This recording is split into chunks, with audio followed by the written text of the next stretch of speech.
안녕하십니까, 박사호입니다. 타이완은 미식의 천당이라고 불립니다. 맛있는 먹을거리가 다양한 게 타이완의 특징입니다. 타이완의 미식 가운데 가장 유명한 것 중 하나가 파인애플 케이크입니다. 타이완을 대표하는 선물로도 많이 팔리는 게 파인애플 케이크입니다. 벨기에 초콜릿, 일본의 마차만큼이나 유명합니다. 2016년 기준으로 타이완에서만 매년 5억 개가 팔립니다. 그대로 이어놓으면 지구 한 바퀴가 되는 엄청난 양입니다. 작은 소포장으로 팔리는 노란 파인애플 케이크는 미니 골드바라는 별명도 가지고 있습니다. 파인애플 케이크는 타이완에서는 중추절의 월병 대신으로도 많이 팔립니다.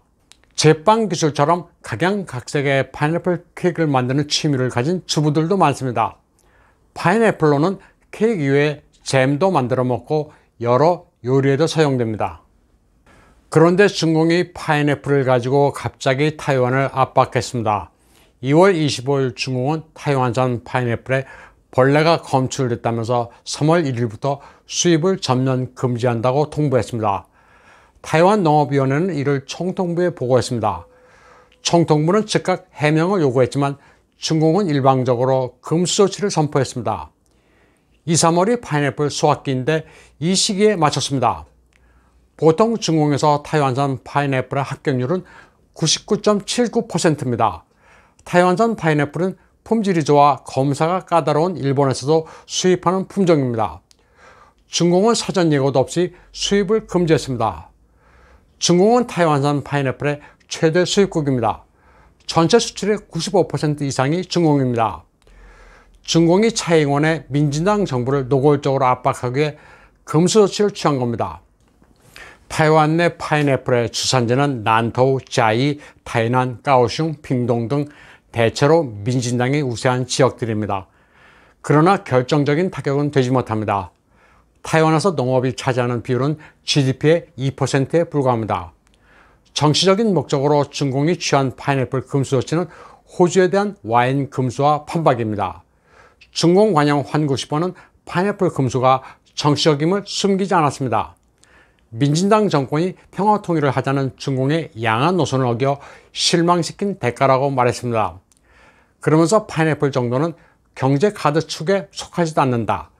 향후에 더 큰 제재 조치를 취하면 타이완에는 악몽이 될 거라고 협박했습니다. 미국 헤리티지 재단의 경제학자 라일리 월터스는 트위터에 호주 와인과 똑같은 사례라면서 타이완 파인애플 케이크는 자유의 맛이 난다고 말했습니다. 타이완 파인애플 케이크와 호주 와인은 공동 전선을 펼치게 됐다는 반응도 잇따랐습니다. 순식간에 Taste Like Freedom은 핫한 해시태그가 됐습니다. 이는 자기 발등을 찍는 결과로 나타날 가능성이 큽니다. 중공과 거래하는 기업이나 개인이 경각심을 가질 수밖에 없습니다. 중공 시장이 아무리 커도 갑자기 정치적 목적으로 수입 금지를 하는 것과 같은 시장에 잠재된 위험이 크다는 것을 일깨워주고 있기 때문입니다. 타이완에서는 중공의 악의적인 조치에 대한 분노가 들끓고 있습니다. 심은 지 18개월이 걸려 수확하는 파인애플을 이제 와서 수입 금지를 하면 농가의 생계가 타격을 받는다는 겁니다. 타이완 농업위원회는 가격 안정을 위해 전 국민과 기업에 파인애플을 구매해달라고 호소했습니다. 국민들이 중공의 압박에 맞서자면서 파인애플 케이크 사주기 운동도 벌이고 있습니다. 차이잉원 총통도 파인애플 보유전을 펼쳤습니다. 농가를 방문해 이를 극복하자고 호소했습니다. 그러면서 중공이 무역협정의 상식에서 벗어난 행위를 하고 있다고 규탄했습니다. 또 파인애플 농가가 절대 손해보지 않도록 조치를 취하도록 하겠다고 밝혔습니다. 정부가 농민들을 지원하니 안심하라고도 말했습니다. 차이잉원 총통은 중공에만 의존하지 말고 파인애플 판로를 다른 외국으로도 넓히자고 말했습니다. 반도체로 일어난 것처럼 파인애플로도 실력을 보여주자고 호소했습니다.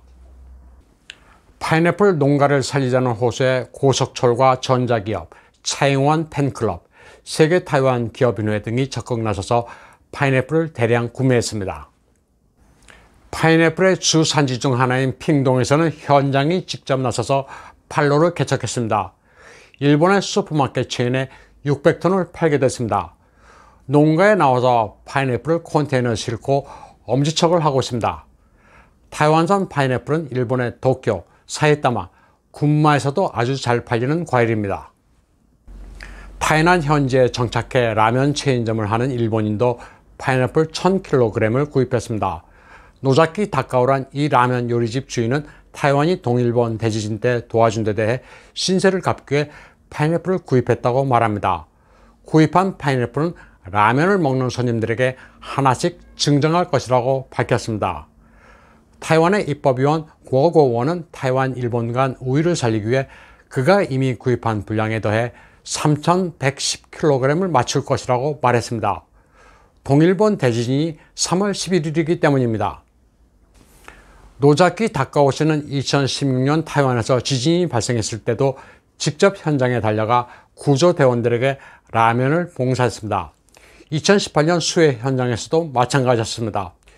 2020년에는 우한폐렴 방역 물자들을 구입해 전달했습니다. 직원들을 인솔하고 타이완에서 재해가 발생할 때마다 달려가 도왔습니다. 본론으로 돌아가 보면 중국은 파인애플뿐만 아니라 다른 과일에 대해서도 수입 금지를 취할 가능성이 높습니다. 모두 수출 가운데 중국이 차지하는 비중이 절대적인 과일들입니다. 파인애플의 경우 연간 생산량 43만 톤 가운데 중국이 4만 톤을 사갑니다. 그런데 이미 타이완 국내 구매운동으로 이틀 만에 3만 톤을 처리했습니다. 게다가 일본, 캐나다, 싱가포르로 판촉하면 아무 충격이 없습니다. 타이완이 반발하자 중국은 렌우도 수입 금지했습니다.